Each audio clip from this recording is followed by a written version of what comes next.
കഴിഞ്ഞ വർഷം ശിരൂർ മണ്ണിടിച്ചിലിൽ കാണാതായ അർജുന്റെ പ്രിയ സുഹൃത്തും ലോറി ഉടമയുമായിട്ടുള്ള മനാഫ് പുതിയ വിവാദത്തിൽ ഉൾപ്പെട്ടിരിക്കുകയാണ്. കർണാടകയിലെ ധർമ്മസ്ഥതയിൽ ഒട്ടേറെ പേർ ദുരൂഹ സാഹചര്യത്തിൽ കൊല്ലപ്പെട്ടിട്ടുണ്ടെന്ന വാദം ആവർത്തിച്ച് ലോറി ഉടമ മനാഫ് രംഗത്ത് വന്നതോടു കൂടിയിട്ടാണ് ഇത്തരമൊരു കുരുക്കിൽ അദ്ദേഹം അകപ്പെട്ടിട്ടുള്ളത്. ഒരുപാട് കൊലപാതകങ്ങൾ നടന്നിട്ടുണ്ട്, പക്ഷേ പ്രതികളെ ആരെയും പിടിച്ചിട്ടില്ല. സത്യം തെളിയണം എന്ന് മാത്രമാണ് എൻ്റെ ആവശ്യമെന്ന് മനാഫ് മാധ്യമങ്ങളോട് പറഞ്ഞു. ഉടനെ ഹാജരാകണം എന്ന് പ്രത്യേക അന്വേഷണ സംഘം മനാഫിനോട് ആവശ്യപ്പെട്ടിട്ടുണ്ട്. ഞാൻ അറസ്റ്റിലായേക്കാം എന്നും മനാഫ് പറഞ്ഞു. മനാഫിൻ്റെ വാക്കുകൾ ഇങ്ങനെയാണ്: ധർമ്മസ്ഥലയിൽ സത്യസന്ധമായി നിരവധി കാര്യങ്ങൾ നടന്നിട്ടുണ്ട്. കൊല്ലപ്പെട്ടത് തൻ്റെ മകളല്ലെന്നും തനിക്ക് അങ്ങനെയൊരു മകളില്ല എന്നും പറഞ്ഞ സുജാത ഭട്ടിനെ നേരിട്ട് അറിയാമെന്നും അവരുടെ കണ്ണിൽ ദയനീയമായ അവസ്ഥയും കരച്ചിലും കണ്ട് ഒപ്പം നിന്നു എന്നും മനാഫ് പറയുന്നു. പത്മലത, വേദവല്ലി, സൗജന്യ അങ്ങനെ കൊല്ലപ്പെട്ട സ്ത്രീകളുടെ പട്ടിക നീളുകയാണ്. സുജാത ഭട്ടിൻ്റെ പുതിയ മൊഴിയിലെ കാര്യങ്ങളുടെ യഥാർത്ഥ അവസ്ഥ അറിയില്ല. അവരുടെ കണ്ണിൽ നോക്കുമ്പോൾ ആ വാക്കുകളിൽ സത്യമുണ്ട് എന്നായിരുന്നു തോന്നിയത്. അവർ കള്ളിയാണ് എന്ന് പ്രത്യേക അന്വേഷണ സംഘം പോലും പറഞ്ഞിട്ടില്ല. എനിക്കും അമ്മയുള്ളതല്ലേ. അവരുടെ തലയിൽ വീക്കട്ടായി ഒരു വലിയ പരിക്കുണ്ട്. തലക്കടിച്ച് ബോധം കെടുത്തിയെന്ന അവരുടെ വാക്ക് ശരിവെക്കാവുന്നതാണ്. അനന്യയെക്കുറിച്ചുള്ള വെളിപ്പെടുത്തലുകളൊന്നും SIT ഇപ്പോഴും തള്ളിയിട്ടില്ല. ശുചീകരണ തൊഴിലാളിയാണ് മലയാളികളെയും താൻ കുഴിച്ചു മൂടിയിട്ടുണ്ട് എന്ന് വെളിപ്പെടുത്തിയത്. കേരള സാരി ഉടുത്ത സ്ത്രീകളുടെ മൃതദേഹം മറവ് ചെയ്തിട്ടുണ്ട് എന്നായിരുന്നു അയാൾ വെളിപ്പെടുത്തിയത്.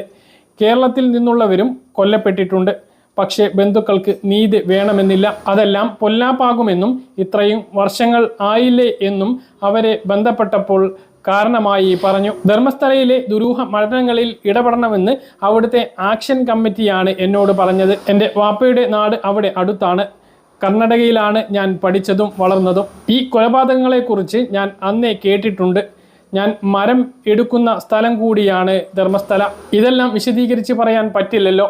അവിടെ നടന്നത് സത്യസന്ധമായ കാര്യങ്ങളാണ്. RSS ഒരു വശത്തും ക്ഷേത്ര ഭരണസമിതി മറ്റൊരു വശത്തും എന്നുള്ളതാണ് ധർമ്മസ്ഥലയിലെ അവസ്ഥ. RSS നേതാക്കളുടെ വശത്താണ് ഞാൻ നിൽക്കുന്നത്. എന്തു തന്നെ ആയാലും അവിടുത്തെ ആളുകളെ കൊന്ന് കുഴിച്ചു മൂടിയിട്ടുണ്ട്. അത് വാസ്തവമാണ്. അതുകൊണ്ടാണല്ലോ അസ്ഥികൂടങ്ങൾ കിട്ടിയത്. ശുചീകരണ തൊഴിലാളി പറഞ്ഞത് സത്യമാണ് എന്നാണ് അതിനർത്ഥം. ഇനി ആക്ഷൻ കമ്മിറ്റി പറഞ്ഞതെല്ലാം കളവാണ് എങ്കിൽ അതും തെളിയിക്കപ്പെടട്ടെ. അങ്ങനെയെങ്കിൽ അസ്ഥികൂടങ്ങൾ എവിടെ നിന്ന് കിട്ടിയെന്നും തെളിയിക്കട്ടെ.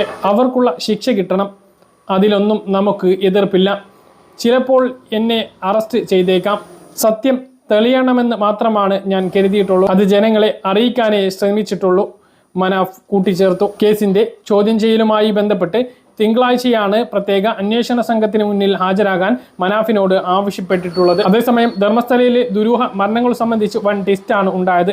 കേസിൽ നേരത്തെ അറസ്റ്റിലായിരുന്ന ശുചീകരണ തൊഴിലാളി തനിക്കെതിരെ ഉയരുന്നത് വ്യാജ ആരോപണമാണ് എന്ന നിലപാട് മാറ്റിയിരുന്നു. തനിക്ക് തലയോട്ടി നൽകിയത് മഹേഷ് തിമരോടിയാണ് എന്ന് അയാൾ പോലീസിനോട് വെളിപ്പെടുത്തി. ഇത് തിമരോടിയുടെ തോട്ടത്തിൽ നിന്നും എടുത്തതാണ് എന്നും അയാൾ മൊഴി നൽകിയിട്ടുണ്ട്. ഇതോടെ തലയോട്ടിയിൽ ഉണ്ടായ മണ്ണ് ഫോറൻസിക് പരിശോധനയ്ക്ക് അയക്കാൻ പോലീസ് തീരുമാനിച്ചു. തിമറോടിയിലെ തോട്ടത്തിലെ മണ്ണുമായി ഇത് ഒത്തുനോക്കും. കേസിലെ മറ്റൊരു പരാതിക്കാരിയായ അനന്യ ഭട്ടിൻ്റെ അമ്മയാണ് എന്ന് അവകാശപ്പെട്ട സുജാത ഭട്ട് പോലീസിൻ്റെ ചോദ്യം ചെയ്യലിൽ താൻ വ്യാജ പരാതിയാണ് നൽകിയത് എന്ന് പോലീസിനോട് പറഞ്ഞിരുന്നു. ക്ഷേത്രവുമായി ബന്ധപ്പെട്ട് സ്വത്ത് തർക്കങ്ങളെ തുടർന്നാണ് താൻ കള്ളപ്പരാതി നൽകിയത് എന്നും അനന്യ എന്ന മകൾ തനിക്കില്ല എന്നും ഇവർ പോലീസിനോട് പറഞ്ഞു.